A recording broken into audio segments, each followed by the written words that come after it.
You survived the experimenting, but you didn't come back whole. The doctors gave you a number, 7%. That's all that's left of the power that used to define you. And now, you have to figure out if 7% of a hero is enough to keep the two men who love you. The hospital room has become your entire world for the past 3 weeks. White walls, white sheets, white noise from the machines monitoring your vitals. Sometimes you wake up thinking that you're back in that underground facility, and the panic that seizes your chest doesn't ease until you see Katsuki's sleeping form in the chair beside your bed, or Ijiro's red hair catching the morning light. They haven't left, not really. The doctor had to enforce visiting hours just to get them to go home and take a good night's rest and bath. You need to eat more than that, Katsuki says, his voice rough from disuse.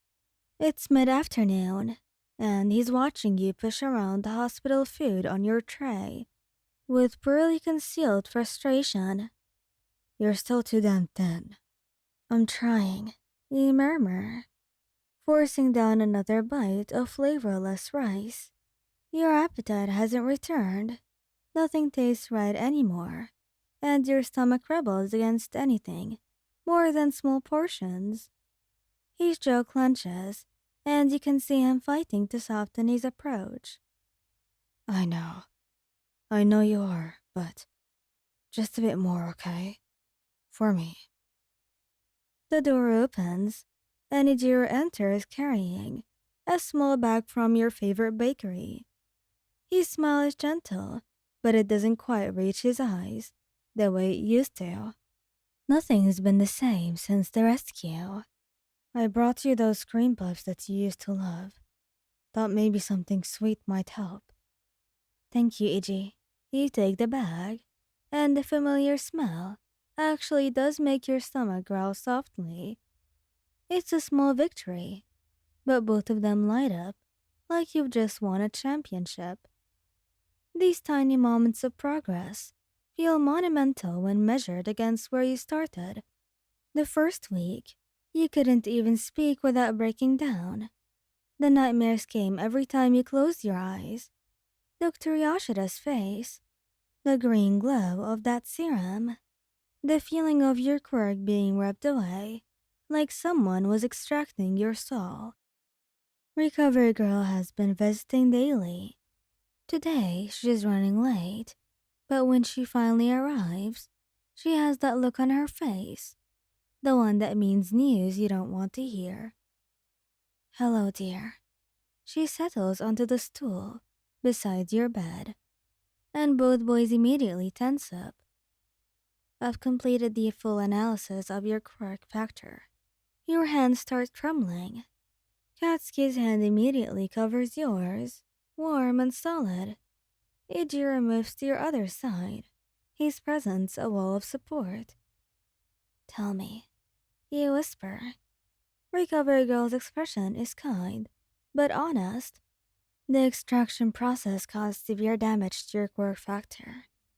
It's not completely gone, I'll tell you that, which is frankly miraculous. But it's been reduced to approximately 7% of its original capacity. 7%? The number echoes in your skull. What does that mean for her? Ijiro asks, his voice tight. Can she still heal? Minor injuries only, I'm afraid. Small cuts, light burns, perhaps minor bruising. Nothing that requires significant cellular regeneration. The deeper healing capabilities, broken bones, internal injuries, critical wounds, those are likely beyond her reach now. You'd been preparing yourself for this possibility, but hearing it confirmed feels like losing your quirk all over again. Your entire hero career had been built around your healing abilities.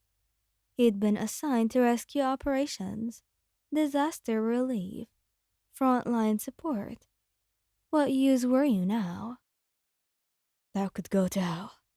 She's still here, and still alive. That's what matters. Katsuki's right, Ijiro says firmly, although his eyes are wet. We almost lost you completely. If this is what we have, then it's enough. You're enough. But is it?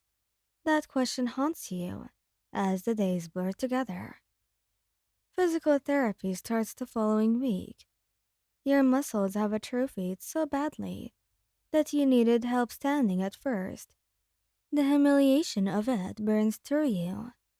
You used to run alongside these boys during training, kept pace with their grueling routines. Now you can barely walk 10 steps without your legs shaking.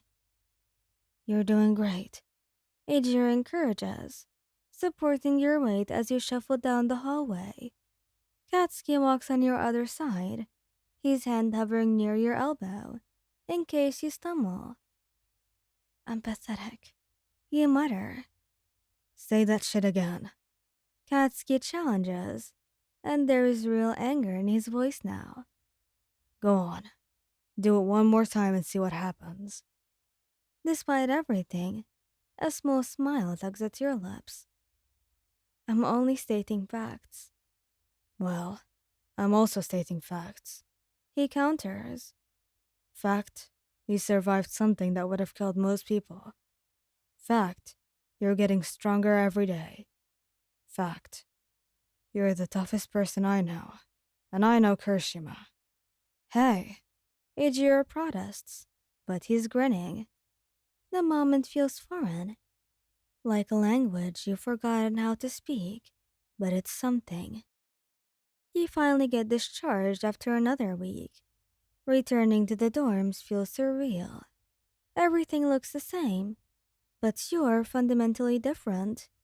Your classmates welcome you back with carefully modulated enthusiasm, clearly briefed on not overwhelming you. Mina cries. Dinky attempts a joke that falls flat. Midoriya stammers through a heartfelt speech about courage that makes your chest tight. Your room is exactly as you left it before the kidnapping. Someone has cleaned, making sure everything's fresh. There are flowers on your desk from various classmates, and the new blanket on your bed that's softer than your older one. We can stay if you don't want to be alone. Ijiro offers immediately. Please, I can't be alone yet. Neither of them questions it. Katsuki's already pulling out his overnight stuff from a bag you hadn't noticed. They've clearly been planning this. That night, you feel safe enough to close your eyes, feeling safe in between them. I tried to heal myself today. During physical therapy, I scraped my knee. It was tiny, barely bleeding. Did it work? Ijiro asked softly. Yeah.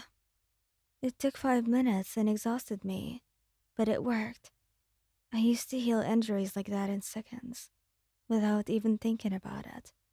Then you'll get faster, and build your stamina back up. But what if this is it? What if I can't? Then you'll find a new way. Katsuki says firmly.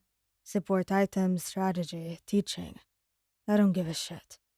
You think we fell in love with you because of your quirk. You're so much more than your abilities. Ijiro adds.